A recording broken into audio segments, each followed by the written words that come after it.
2025, the year of Gen Z activism. From the Philippines to Morocco, Madagascar, and Mexico. Young protesters, they start to recognize each other's concerns and each other's language and the worries that they all share. If young people don't see a secure future, there is going to be much more despair. Looking at Asia, today's youth movements echo patterns we have seen in recent years, and even further back. What do Nepal, Bangladesh, and Sri Lanka have in common? Youth-led protest movements in these South Asian countries have toppled governments one after the other. Nepal in 2025, Bangladesh in 2024, and Sri Lanka in 2022. These were driven to a large part by younger people that were not seeking political change. They were seeking better lives. Meenakshi Ganguly is the Deputy Director of the Asia Division at Human Rights Watch. The reason that it turned into a demand for resignations quite often was when the government acted in a way that led to human rights violations.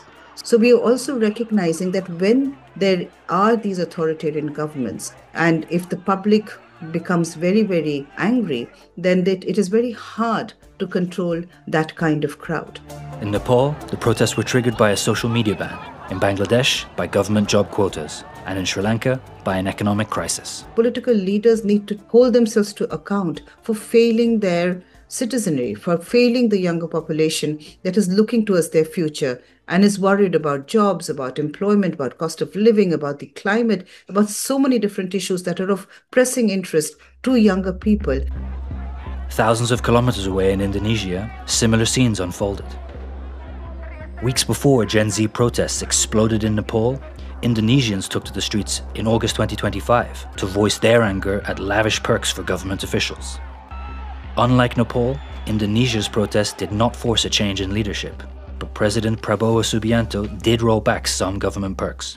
DPR menyampaikan akan dilakukan pencabutan beberapa kebijakan DPR RI, termasuk besaran tunjangan anggota DPR dan juga moratorium kunjungan kerja ke luar negeri.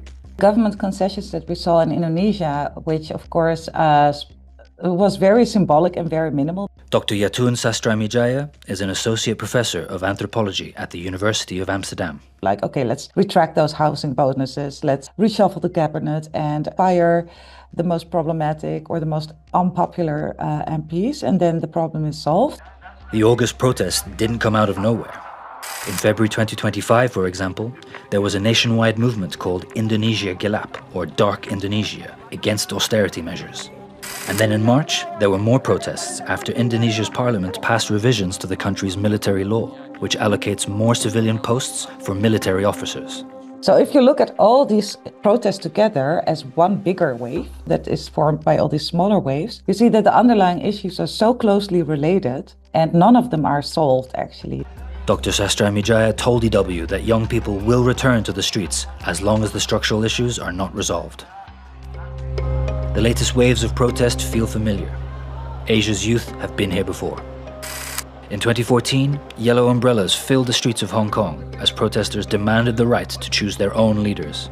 Protests erupted again in 2019, this time against a plan to allow extraditions to mainland China. While the extradition bill was eventually withdrawn, Beijing later imposed a sweeping national security law in response to the protests.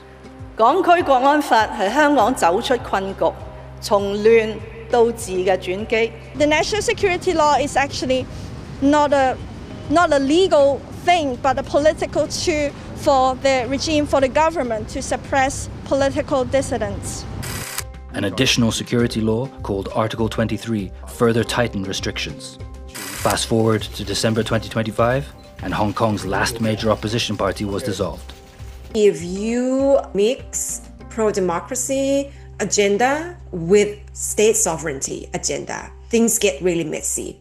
Dr. Janjira Sombat Punsiri is a research fellow at the German Institute for Global and Area Studies in Hamburg and an assistant professor at Chulalongkorn University in Bangkok. The likelihood of a protest movement to succeed will decline because it has to do with security issues. In Thailand, young people also demanded changes to the country's entrenched power structures. Thai youth even dared to call for reform of the powerful monarchy, an issue that once would have been unthinkable to raise in public. นี่คือบทบาทของสถาบันกษัตริย์ที่ไม่ได้อยู่เหนือการเมืองถ้าเราเปลี่ยนแปลงตรงนี้ไม่ได้ไม่มีทางเป็นประชาธิปไตยครับพี่น้อง But that pro-democracy movement has also waned. Human rights lawyer Anon Nampa, the first person to publicly call for reform of the monarchy, is languishing in prison. As of July 2025, his cumulative sentence is more than 29 years. I wouldn't say that the movement failed completely. Thailand has come quite far from the moment when there was almost no challenge to the old elites. What about the protests that brought down governments? Are the gains only short-term? So in terms of structural political changes, we very rarely in history see an immediate result from youth-led movements. If a movement gains support from the broad-based pillars of society, then the change tends to be more sustainable. In Sri Lanka, one family, the Rajapaksas, had dominated politics for decades. The Aragalaya movement in 2022 forced them out. 2 years later, Anura Kumara Dissanayake was elected president. He campaigned on promises of tough anti-corruption measures and good governance. Sri Lanka's entire protest was also because of terrible economic policies that benefited the rich. A new government has now come in, elected on the promise of that kind of social justice, and they are making some steps, but they're of course limited by the fact that there is a financial crisis in the country. While there is progress in Sri Lanka, experts also say many of the promised democratic reforms remain unfulfilled. For instance, the Prevention of Terrorism Act, a law that was used repeatedly to detain people without charge for months, years, this law has still not been repealed. In Bangladesh, Nobel laureate Muhammad Yunus was sworn in as interim leader after Sheikh Hasina's 15-year rule came to an abrupt end.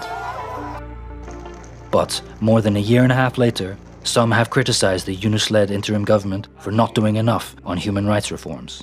And some of the problems that we had noticed earlier under the authoritarian government of Sheikh Hasina have been replicated, including, for instance, the arbitrary arrests of people that are considered opponents. While her government had targeted her political opponents, the interim government has failed to protect people who are being arbitrarily arrested because they are seen to be suspected loyalists of the now deposed Hasina government.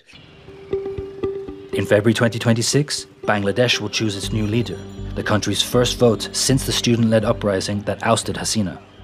আমরা এমন নির্বাচন চাই যা দেখে অভ্যুত্থানের শহীদদের আত্মা তৃপ্তি পাবে, তাদের আত্মা শান্তি পাবে। আমরা চাই আগামী নির্বাচনে সবচেয়ে বেশি ভোটার, সবচেয়ে বেশি প্রার্থী ও দল অংশ নেক। এটা সবচেয়ে অবাধ, সুষ্ঠু ও নিরপেক্ষ নির্বাচন হিসেবে জাতির কাছে স্মরণীয় হয়ে থাকুক। Nepal will also head to the polls in March for elections that will test youth-led street energy.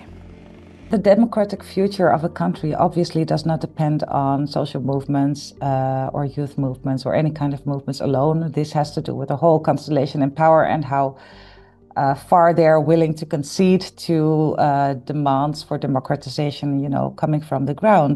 If a country is an entrenched autocracy, then uprooting that and transform a country to a fully functioning democracy will take decades, if not a generation. While the triggers for protest movements across Asia differ, the underlying cause is similar: young people demanding political and social change. But such structural reforms take time.